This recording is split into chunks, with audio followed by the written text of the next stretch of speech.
126조 표현대리는 권한을 넘은 표현대리라고 합니다. 권한을 넘은 표현대리. 지금 125조는 배웠잖아요. 네, 126조인데요. 126조 같은 경우에는 이 기본 대리권이라는 게 있습니다. 기본 대리권.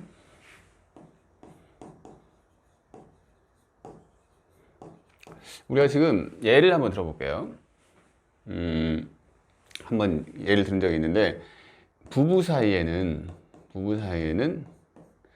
일상가사 대리권이라는 게 있습니다. 그래서 처가 남편을 대리해가지고 뭐 슈퍼마켓에서 물건을 샀다. 그런 경우에 남편도 슈퍼마켓에 채무를 진다.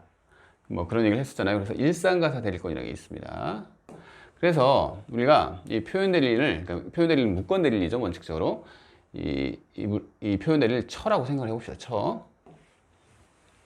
그래서 처는 남편에 대해서 해볼까요? 일상가사 대리권이라는 대리권이 있습니다. 예를 드는 거예요. 그런데 이 남편이 병석에 누워 있어요. 병원에 있다는 얘기죠. 그래서 이 처가 어떤 대리 행위를 하는데 일상가사 대리권을 기본으로 해가지고 돈을 빌립니다. 돈 빌리는 행위를 해요. 그죠? 이런 경우에 일상가사라고 하는 일상가사예요, 말 그대로. 근데 돈을 빌린다. 그러니까 남편의 뭐 A 부동산을 담보로 잡혀서 저당을 잡힌다는 얘기죠. 담보로 잡혀서 돈을 빌린다고 생각을 해보세요. 이 제3자는 은행이라고 생각을 해봅시다. 근데 이제 은행이 봤을 때는 그래, 남편이 병원에 있고 처는 일반적으로 그냥 일상가사 대리권을 가지고 있으니까, 근데 돈을 빌리는데 이게 돈을 빌리는 게 일상가사 대리권이 아니란 건 그 은행이 알아요. 근데 이 사람이 설명을 하는 거예요. 사실 내가 이 병수발 하느라 생활자금이 모자라서 어떤 생활비가 부족해서 그 용도로 빌리는 것이다. 이렇게 얘기를 합니다. 처가 은행에게. 그래서 어떻게 보면 기본 대리권의 범위를 넘었으니까, 그렇죠? 기본 대리권은 일상가사 대리권인데 지금 돈 빌리는 행위 자체는 월권 행위죠. 권한을 넘었다는 얘기예요. 초월할 때 월자예요. 초월할 때 넘었다는 얘기입니다. 그래서 이 월권 행위를 하는데 이 은행 측에서 그래, 사실 뭐 생활자금, 그 부동산을 만약에 그 가액이 5억인데 이 돈 빌리는 액수는 1천만 원이라고 해보세요. 예를 든다면. 그러면, 생활자금, 그렇지, 빌릴 수 있지. 해가지고, 뭐, 이 은행이 알아봐요. 본인이 병석에 있는지. 맞네. 그리고 이 처가 이 부동산 소유자로 돼 있는 남편의 처가 맞는지, 뭐, 이렇게 서류들을 확인할 거 아니에요. 그죠? 그렇게 해가지고, 이를 승낙을 했어요. 월권행위에 대해서 그래, 너는 돈을 빌릴 만한 권한이 있어 해가지고 돈을 빌렸습니다. 이 은행 입장에서는 만약에 정당한 이유를, 만약에 이 은행이 이거에 대해 선의, 무과실, 이 월권행위가 일상가사 대리권 범위 내에 들어올 만한 내용이라는 거에 대해 선의이고 과실이 없어요. 그러니까 정당한 이유가, 이 제3자 측에서 그렇게 처가 돈을 빌릴 수 있을 거라고 생각할 만한 정당한 이유가 있으면 이 경우 본인에게 책임을 물을 수 있다는 게 이 126조입니다. 근데 만약에 이 1,000만 원을 빌리는 게 아니라 한 부동산을 담보로 해서 3억을 빌려요. 그러면 이 제3자 입장에서 정당한 이유가 있을까요?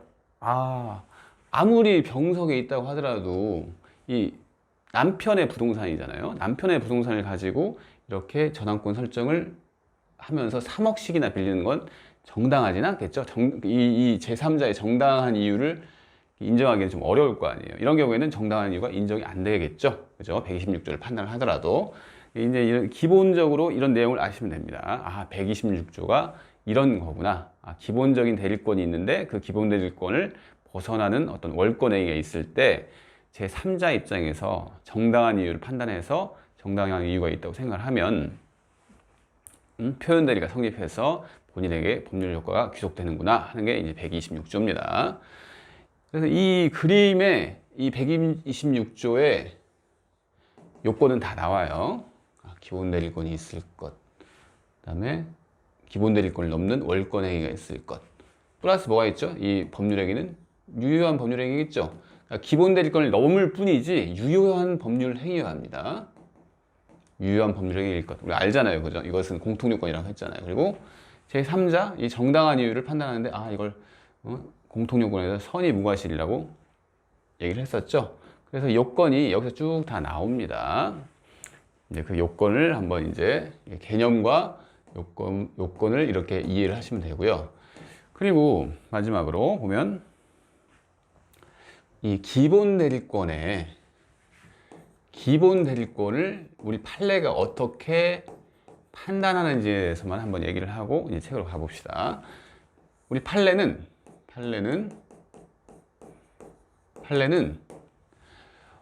기본 대리권을 넓게 해석합니다. 넓게. 그래서 이 기본 대리권이 될 수 있는 가능성을 높게 판단한다는 거예요. 그래서 이 기본 대리권은 임의 대리권뿐만 아니라 법정 대리권도 가능합니다. 방금 일상가사 대리권은 법정 대리권이죠. 법정 대리권도 가능하고요. 그러니까 이 표현 대리인이 가지고 있는 기본 대리권이 임의 대리권이든 법정 대리권이든 상관하지 않는다는 얘기죠. 그리고 또 이 기본 대리권이 공법상 대리권이어도 가능하다는 얘기를 합니다. 무슨 얘기냐면 이 표현 대리인, 즉 무권 대리인이 공법상 대리권을 가지고 있어요. 우리 판례에서는 어떻게 얘기를 하냐면 등기 신청 행위, 등기 신청권에 대리권이 있는데 이 등기 신청권은 뭐죠? 등기소에 등기를 신청하는 그런 그 권리잖아요. 그래서 등기 신청권은 공법상 행위죠.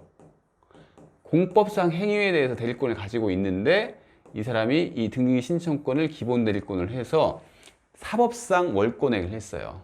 돈을 빌린다거나 이런 행위를 했어요. 그런 경우에도 이 공법상 대리권을 기본 대리권으로 봐준다는 얘기입니다. 아시겠죠? 넓게. 또 하나 더 있습니다. 이 세 번째는 뭐냐면 이 기본 대리권에 표현 대리권도 포함됩니다. 표현 대리권. 표현 대리권이 뭘까?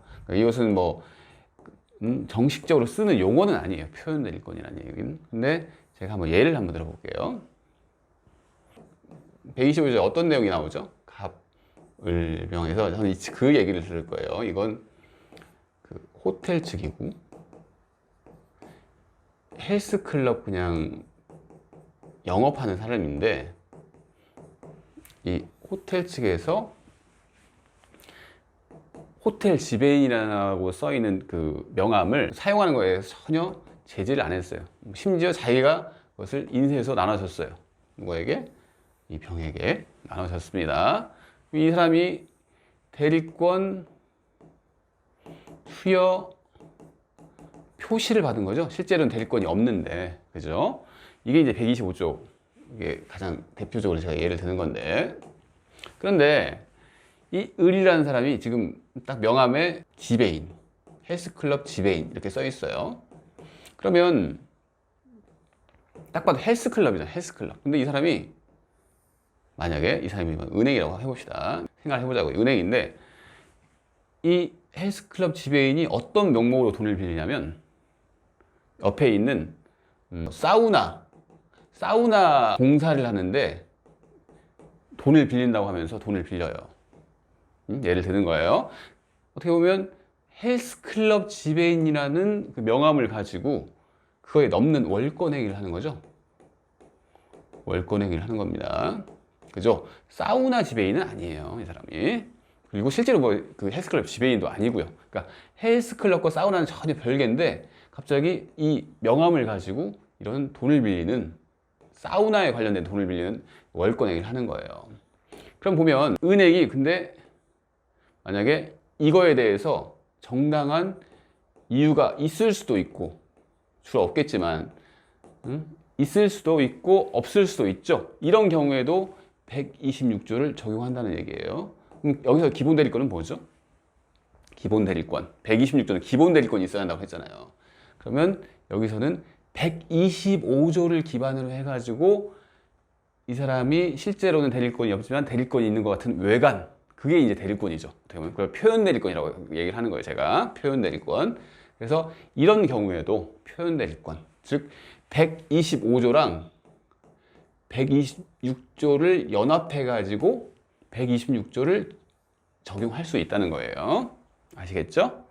그래서 제가 이제 여기서 기본 대리권을 넓게 본다 하는 거에 이 표현 대리권, 즉 125조. 지금 이건 126조잖아요.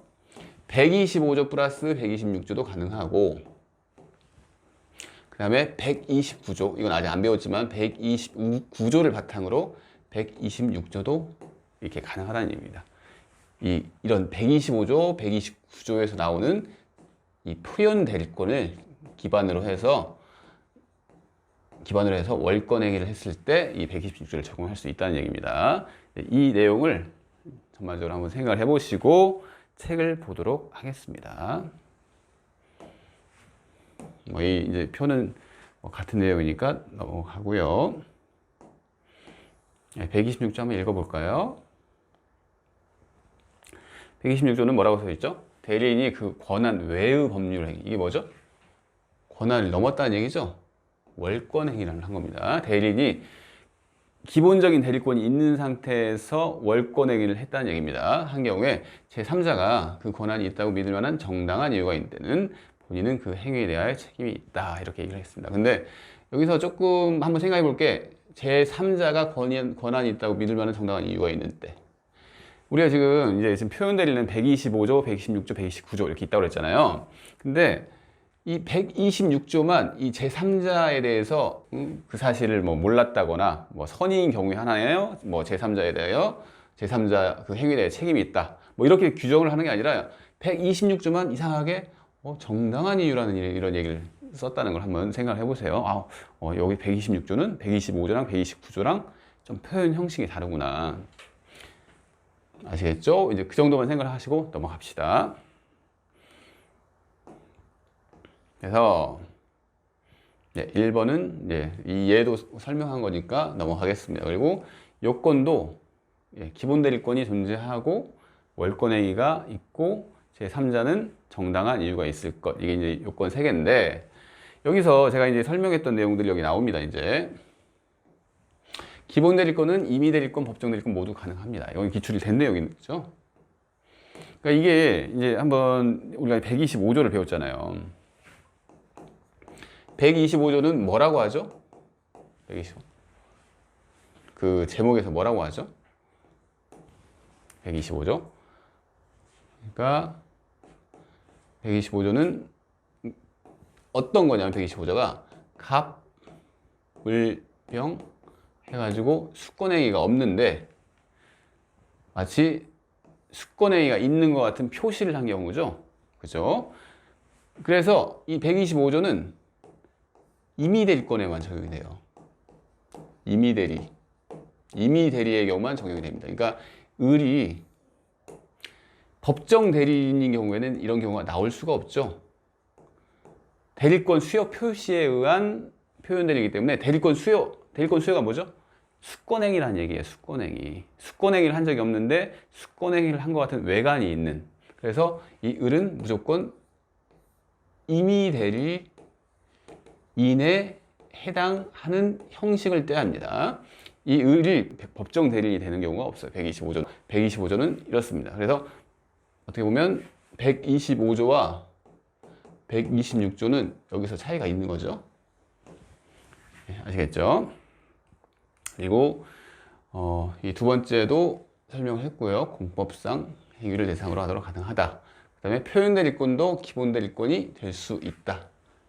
아시겠죠? 이것도 기출이 된 내용입니다. 그리고 기본 대리권은 법률 행위를 대상으로 하는 대리권이 아니다. 이거는 판례를 보면서 이거는 다시 한번 얘기할 테니까 그때 한번 봅시다. 이 네 번째만 제가 아직 설명을 안 한 내용이죠. 판례를 볼까요? 기존의 대리권이 소멸되어 민법 129조에 의하여 표현 대리로 인정되는 경우 그 표현 대리의 권한을 넘는 대리 행위가 있을 때는 민법 제126조에 의한 표현 대리가 선임할 수 있다. 이게 이제 129조랑 126조랑 연합을 했다 이 소리입니다. 이걸 한번 그럼 이제 129조 아직 그 진도는 안 나갔지만 대략적으로 한번 설명을 해볼게요. 무슨 얘기냐면 129조를 한번 보자 이겁니다. 지금 갑이 어떤 뭐 조그마한 회사라고 해봅시다. 회사. 그리고 우리 갑의 대리인입니다. 대리인. 그리고 이 병이 오랫동안 한 10년간 거래를 맺은 상대방이라고 해보세요. 상대방 입장에서는 이 을이 대리권이 있다고 알고 있는 거죠. 10년간 계속 이 사람이랑 거래를 했어요. 그래서 그 효과가 계속 회사와 병 사이에 계속 있는 상태입니다. 근데 대리권이 소멸했어요. 어떤 사유로 소멸했어요. 끝났는데 이 을과 병의 이 행위는 계속 진행이 됐다고 생각을 해봅시다. 이 병 입장에서는 갑자기 이 대리권이 소멸했는지를 모를 수도 있는 거 아니에요. 그 사실을. 그죠? 그래서 병이 선이에요. 선입니다. 이런 경우에 129조는 이 병의 입장에서 보니까 이 사람을 보호해 줄 필요가 있겠구나. 그래서 표현 대리권 성립한다는 얘기입니다. 표현 대리가 성립한다는 얘기입니다. 이런 경우에. 그런데 지금 129조랑 116조랑 연합해 가지고 129조의 표현 대리권을 기본으로 해 가지고 126조가 기본 대리권을 해서 성립한다는 얘기죠. 이게 무슨 얘기냐면 이 대리인이 10년간 계속 거래를 하고 있었는데 끝났어요. 대리권은 이제 소멸이 됐습니다. 근데 일반적인 그 거래가 아니고 이 대리인이 가지고 있던 대리권보다 좀 넘는 월권 행위를 했다는 얘기예요. 월권 행위. 월권을 했어요. 그러니까 뭐 10년 동안 거래한 것은 그냥 물품 뭐 공급 계약인데 갑자기 돈을 좀 빌려야 돼. 병으로부터.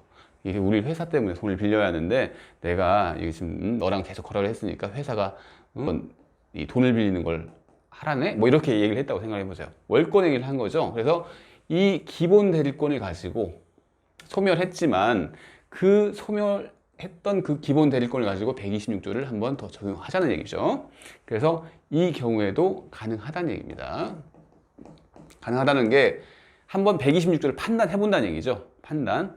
상당한 이유, 상당한 이유에서 걸릴 수도 있겠지만 이런 구조가 되면 이런 형식의 기본 대리권이 소멸했는데 소멸한지도 모르고 을이 월권 행위를 했는데 병이 그걸 믿었다거나 뭐 이런 상황이 있으면 126조를 적용할 수 있다는 얘기예요. 그래서 이제 129조에 대해서 이제 아까 125조 얘도 들었고 이제 129조 얘도 들었죠. 이걸 기반으로 해가지고 126조가 적용될 수 있다는 그런 판례입니다. 이게 기출됐네요. 예, 2번 보겠습니다. 2번. 또 사자라는 얘기 나옵니다. 이거 뭐 그냥 간단하게 설명할 텐데 대리인이 사자 내지 임의로 선임한 복대리인을 통하여 권한 외의 법률 행위를 한 경우에 상대방이 그 행위자를 대리권을 가진 대리인으로 믿었고 그렇게 믿는데 정당한 이유가 있답니다. 그러면 복대리인 선임권이 없는 대리인에 의하여 선임된 복대리인의 권한도 기본 대리권이 될 수 있을 뿐만 아니라 그 행위자가 사자라고 하더라도 대리행위 주체가 되는 대리인 별도로 있고 그들에게 본인으로부터 기본 대리권. 좀 문제가 내용이 어렵죠. 네, 무슨 얘기냐면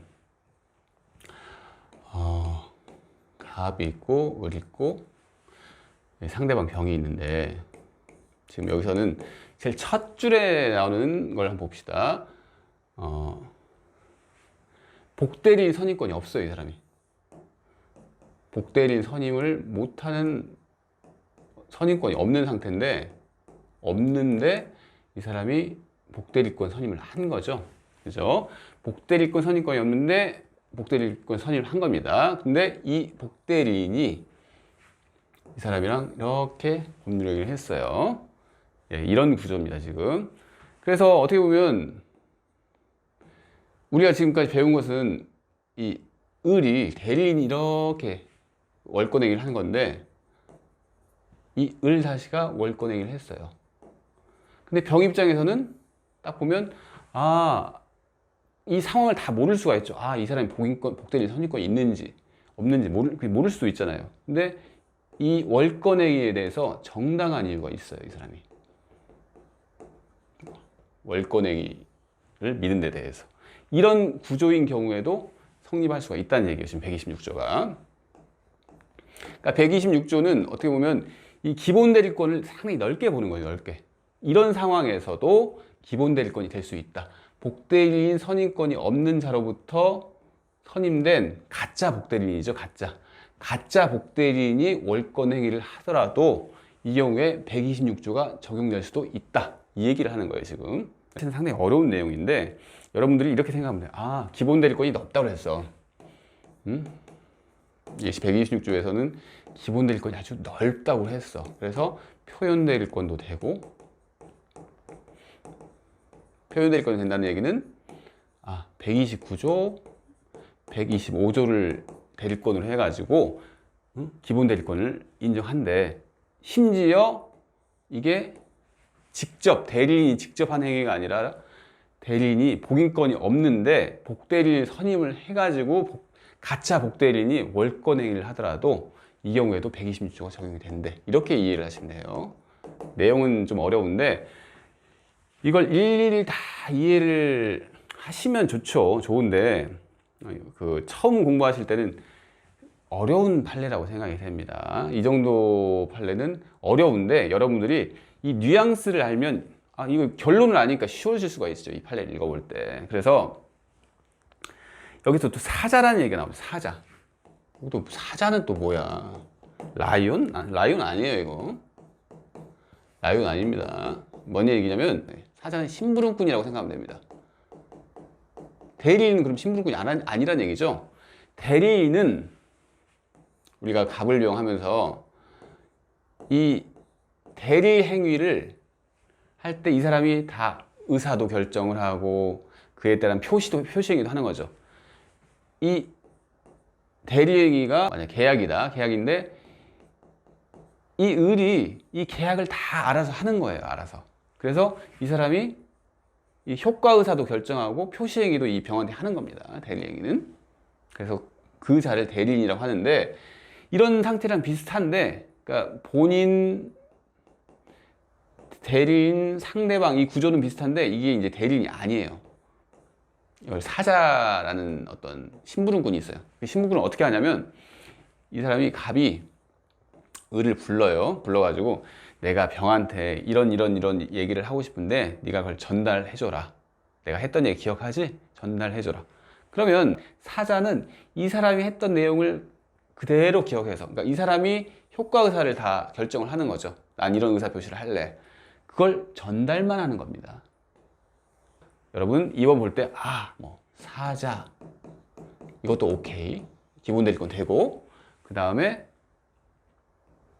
또 가짜 복대리인이 어떤 상대방이랑 만나서 무슨 행위를 했다. 이때도 이 사람의 대리권이 된다. 이렇게 기억을 해 주시면 됩니다. 2번은요. 아시겠죠? 3번 봅시다. 이건 봤죠?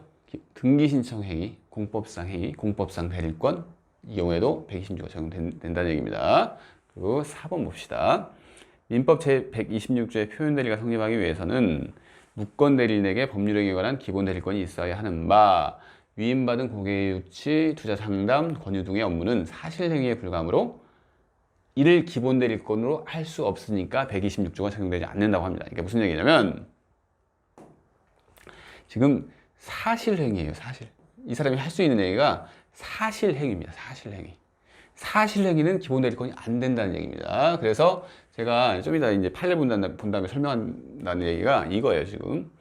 기본 대리권은 적어도 법률행위를 할 수 있어야 돼, 법률행위. 법률행위. 그래서 법률행위를 대상으로 해야지 방금처럼 뭐 고객 유치 뭐 이런 대상으로 하는 경우에는 기본 대리권이 안 된다는 얘기입니다. 어떻게 보면 다 되는데 이 사실행위만 안 되는 거죠. 기본 대리권을 넓게 생각하는데 이 사실행위를 대상으로 하지는 않는다는 게 지금 이 판례입니다. 아시겠죠? 네, 넘어가 봅시다. 그리고 월권행위 이제 설명했고요. 또 여기 월권행위에서 이거는 시험 나왔습니다. 월권행위가 기본 대리권과 동종 유사한 법률행위가 아니어도 무관합니다. 그러니까 이것은 아까 이제 그 일상가사 대리권 얘기 들었잖아요. 일상가사는 그거예요. 그냥 마트에서 물건 사고 뭐 이런 거. 근데 돈을 빌리는 행위는 조금 다르죠. 이 어떤 그 행위 자체의 어떤 느낌이 다르잖아요. 그런 경우에도 꼭 동종, 같은 종류 아니면 유사, 비슷한 법률행위가 아니어도 무방하다는 얘기입니다. 아시겠죠? 그리고 두 번째 볼까요? 이것은 이제 공통요건이죠. 월권행위. 즉, 이 126조 중에서는 월권행위가 이제 대리행위인데, 이런 표현 대리행위는 무조건 유효한 법률행위여야 한다고 그랬죠. 공통요건에서 나오는 얘기죠. 그래서 얘도 한번 봐주세요. 강행법규 위반이나 반사일수 행위라면 안 된다는 얘기입니다. 그리고 월권행위는 대리의 형식으로 이해한답니다. 이건 무슨 얘기일까요?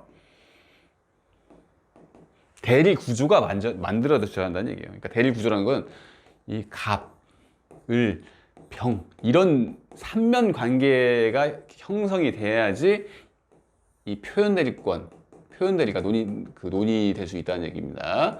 그래서 이 판례가 이제 그 판례인데요. 볼까요? 처가 제3자를 남편으로 가장시켜 관련 서류를 위조하여 남편 소유의 부동산을 담보로 금원을 대출받은 경우에, 이게 무슨 얘기냐면, 우리가 지금까 이제 이 판례를 보니까 남편이 본인이에요. 지금 본인인데 이 처가 나오고, 처가 어떤 이 제3자가 아마 이제 내연 관계에 있는 사람이었는데, 제3자가 여기서 제3자가 그렇고 어떤 내연남이라고 해봅시다. 내연남을 통해 가지고 이렇게 돈을 빌려요. 은행이라 해봅시다. 돈을 빌리니까. 근데 우리가 대리행위를 할 때는 이렇게 삼명 관계가 형성이 돼야 한다고 그랬죠. 남편의 대리인이 되는 구조가 돼야 돼요. 대리처럼 남편을 현명해서, 현명이 뭔지 아시죠? 그러니까 남편 명의가 딱 나오면서 이런 구조가 만들어져야 한다는 얘기예요. 대리행위 형식이라는 건. 근데 이 판례는 그게 아니고 이 내연남이 자기가 남편인 양 했어요. 관련 서류를 위조를 해가지고 남편 소유 부동산을 담보로 금원을 대출받았답니다. 이 처가 그걸 꾸민 거죠. 네가 내 남편인 것처럼 해. 응? 그래가지고 이 구조가 되는 게 아니고, 대리행위를 한 게 아니고, 이 내연남이 자기가 지금 남편이라고 딱 하면서 은행에 돈을 빌린 거예요. 이런 구조가 아닌 거죠, 지금. 내연남과 은행 간의 거래입니다.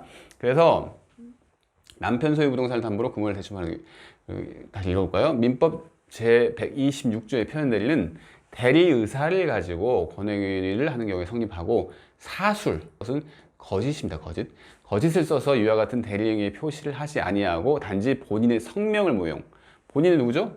남편의 그 이름을 도용했다는 얘기죠. 도용하여 자기가 마치 본인인 것처럼 기망하여 본인 명의로 직접 법률 행위를 하는 경우에는 표현 대리가 성립할 수 없다는 얘기입니다. 그러니까 무슨 얘기인지 아시겠죠? 대리행위의 형식이어야 한다는 얘기죠. 행위 자체가.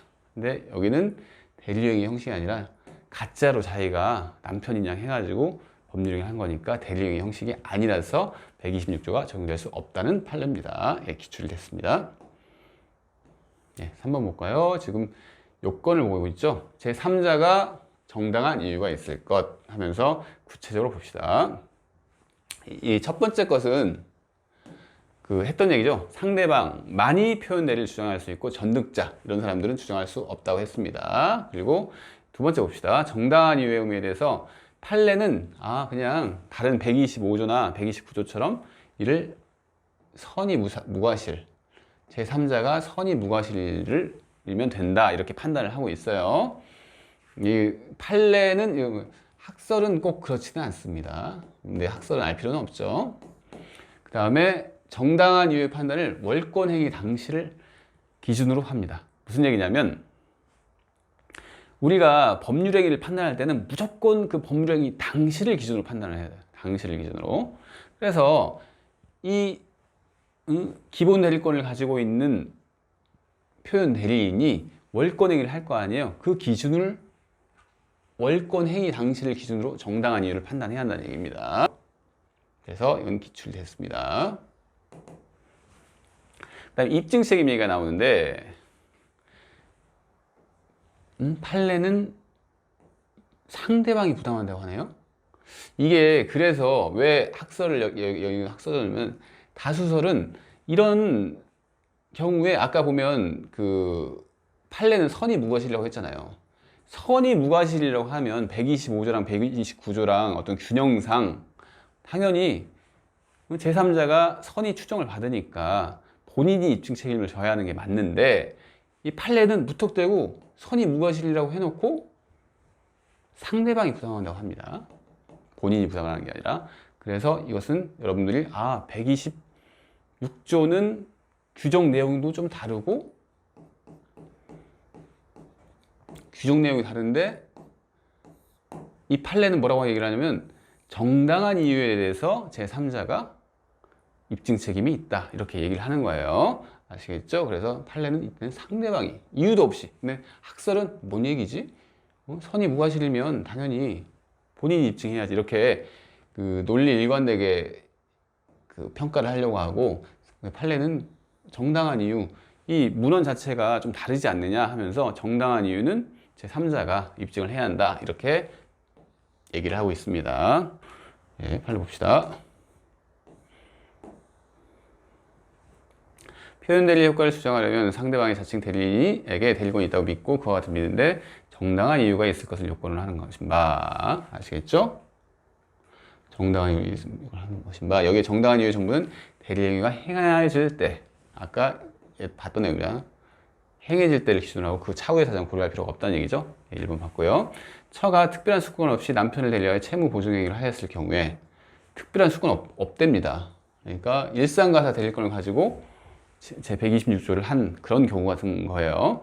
남편을 대리하여 채무 보증 행위를 했답니다. 그래서 근데 이게 126조 소정의 표현되게 되면 처에게 일상가사 대리권이 있었다는 것만이 아니라 기본 대리권이 있고 상대방이 처에게 남편이 그 행위에 관한 대리의 권한을 주었다고 믿었음을 정당할 만한 객관적인 사정. 여기서는 이 상대방 측에서 은행 측에서 믿었을 정당한 이유가 있어야 한다고 하면서 은행이 이에 대해서 판례는 입증 책임까지 부담한다는 그 내용을 이렇게 보여줍니다. 아시겠죠? 이제 126조를 다 끝냈고요.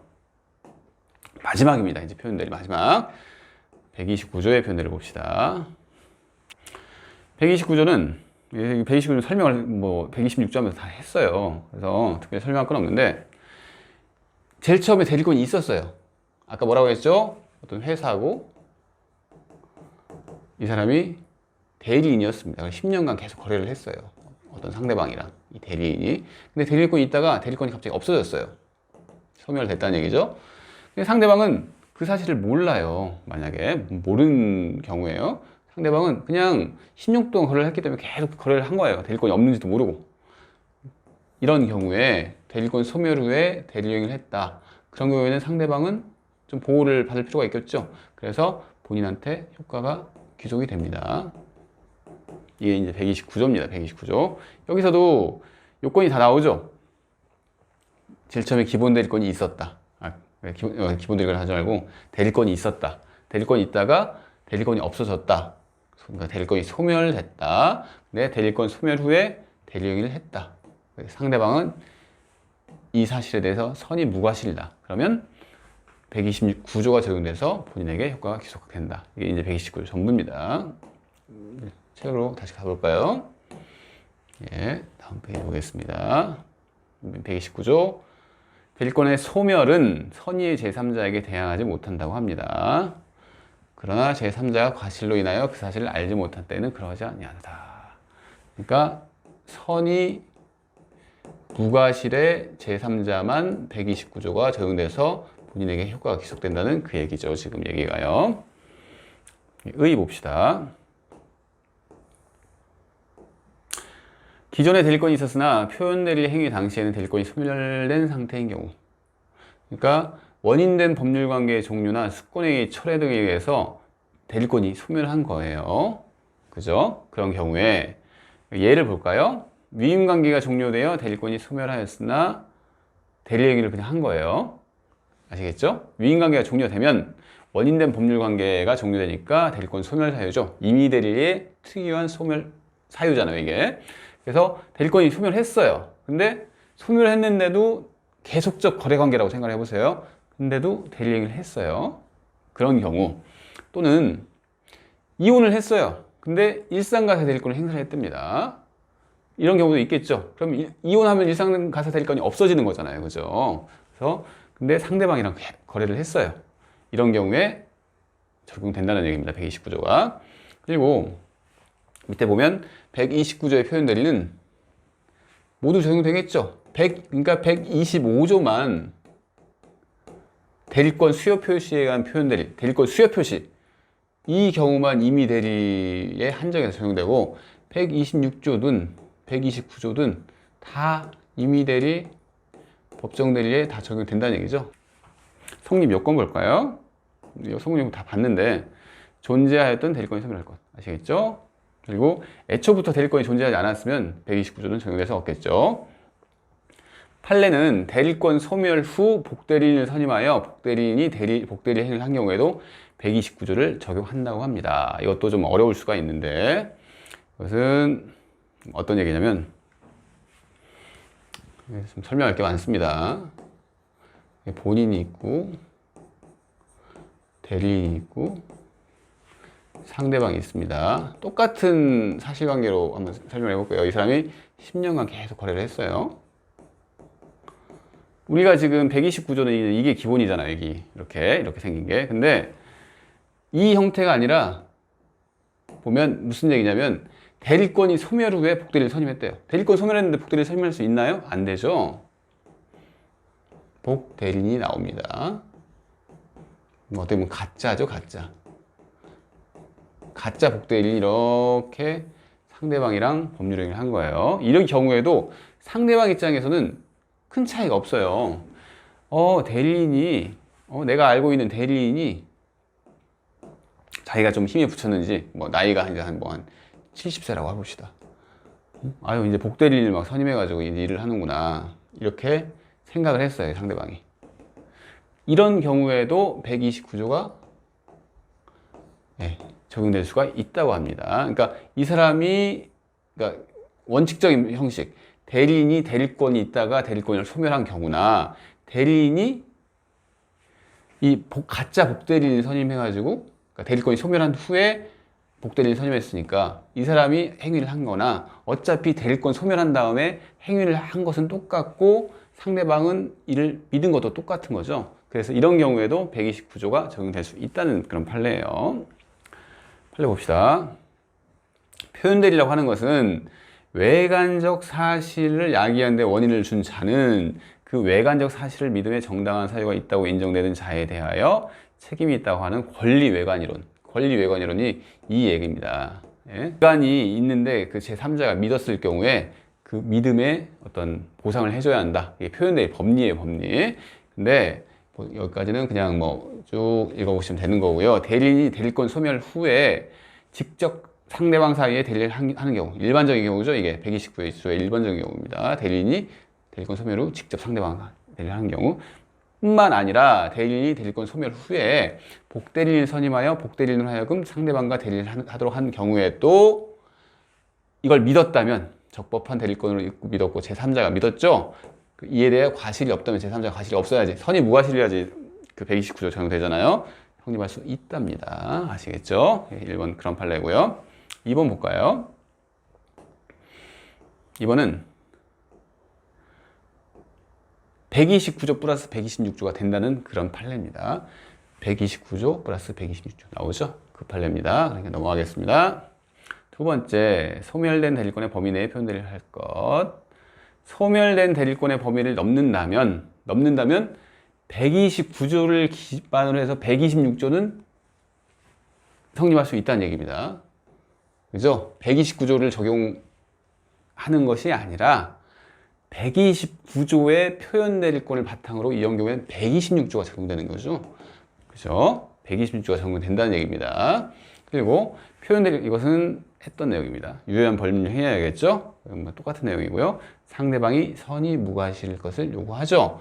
그래서 상대방만 주장할 수 있다는 것도 했던 얘기니까 같은 얘기입니다. 그리고 입증 책임은 선의 무과실. 상대방은 어떤 추정을 받죠. 그래서 본인이 선의 무과실이 아님을 입증해야 한다는 거예요. 아님을. 아시겠죠? 이게 이제 표현들이 전부입니다. 그렇고요. 이 표현들이 이제 125조, 126조, 129조에 대해서 그냥 가장 기본적인 사항, 요건과 뭐 특이사항을 이렇게 정리를 해 놓은 건데요. 여러분들이 읽어보시면 되는 내용이에요. 요건이 뭔지 잘 정리가 되어 있습니다. 그래서 이것은 제가 별도로 설명드리지는 않겠습니다. 예, 그래서 이제 대립권 다 마치겠습니다. 그러면 오늘 강의는 여기까지 하겠습니다. 다음 시간부터는 무효와 취소. 그 부분도 중요하니까 무효와 취소 다음 시간에 만나면 되겠네요. 감사합니다.